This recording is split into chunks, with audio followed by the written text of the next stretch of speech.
Good morning, children. We are going to learn the young ones of animals and birds. Young one means babies of animals and birds. The young one of a dog is called a puppy. The young one of a duck is called a duckling. The young one of a goat is called a kid.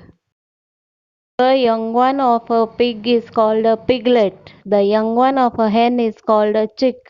The young one of a deer is called a fawn.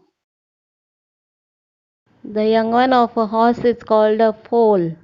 The young one of a cat is called a kitten. The young one of a crow is called baby crow. Homework is match the animals with the young ones.